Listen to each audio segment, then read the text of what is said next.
Hey guys, today we are going to be talking about resistant starches. What the F are resistant starches? People keep asking me to do this video because they want me to explain it, and for some reason you guys think I'm smart and like know what all this stuff is. I'm just kidding, I kind of do. Today I'm going to give you the 411 on resistant starches, what they are, what they do, why you need them, why they're beneficial to your health and weight loss, and how they can help you. So here we go. So most of the carbohydrates in our diet are starches. So you have your potatoes, your rice, your beans, things like that. Also, even there's starchy fruits like bananas. The thing with this is not all of the starch that we eat gets digested.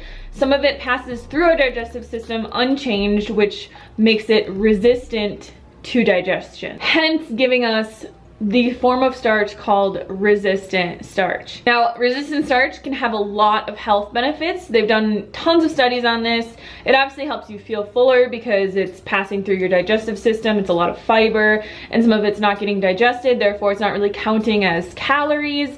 It improves people's blood sugar levels, therefore improving insulin sensitivity and other things like that. So resistant starch isn't anything new. It's just something new that they've kind of scientifically found out about and, you know, proven that it's been useful for health benefits and weight loss.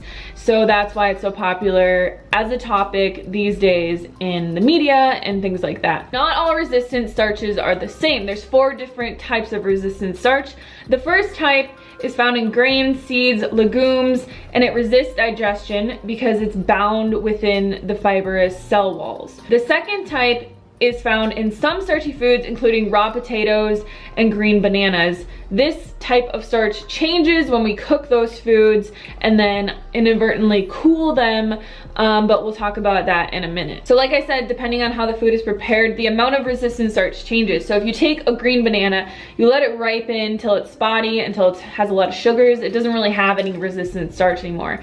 It only has resistant starch when you're eating it green, which isn't healthy, which totally could screw up your digestion. So I wouldn't recommend that. But also, the other way to create kind of a resistant starch is to take like potatoes or rice and cook them, and then once they're cooled, they have this form of resistant starch. So what basically happens is this soluble fermentable fiber goes into our gut, goes into the small intestine, and it basically ferments our gut bacteria, which makes it reproduce and makes it stronger. So it helps our digestion tenfold because it's basically repopulating our gut bacteria. And these bacteria in our gut outnumber our body's cells 10 to 1, which basically makes us like 10% human. So a lot of the foods that we eat actually, like fruits, nuts, vegetables, other things that don't really have a lot of starch in them, they only feed 10% of our body's cells. Resistant starches actually feed the other 90% of our body's cells. So we're getting lots of nutrition, we're getting lots of energy from these resistant starches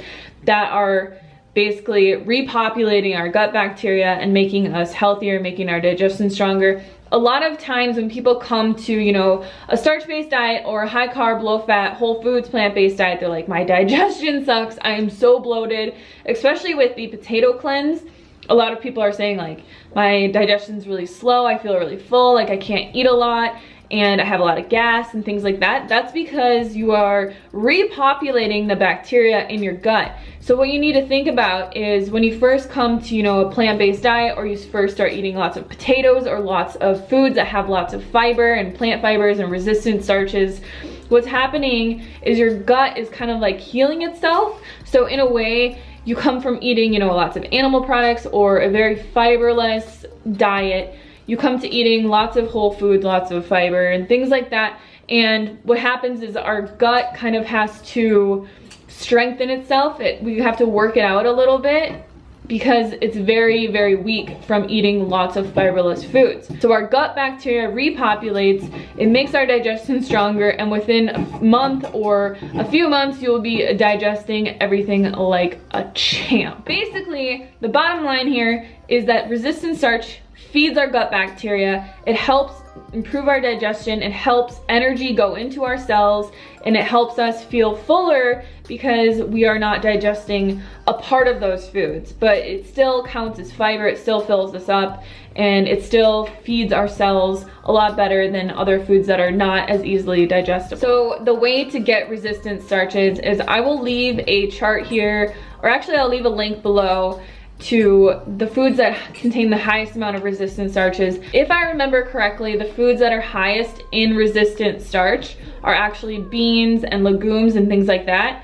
You can get a lot of resistant starch from obviously cooking and cooling other grains and potatoes and things like that, but you don't have to be eating like raw potatoes or green bananas. Basically, if you're eating starches, any type of starch, you are eating resistant starch. It just depends on how much resistant starch is in that food. I wouldn't go and like be crazy about eating, you know, only foods the highest in resistant starch, because that's, you know, it's not something that you really need to focus on. But eating a starch-based diet or a starch-heavy diet, especially if you're eating lots of whole plant foods like potatoes and rice and beans and legumes, you're gonna be getting plenty of resistant starch. It's going to help you repopulate that gut bacteria, and you are going to have a much easier time losing weight and seeing improvements in your health.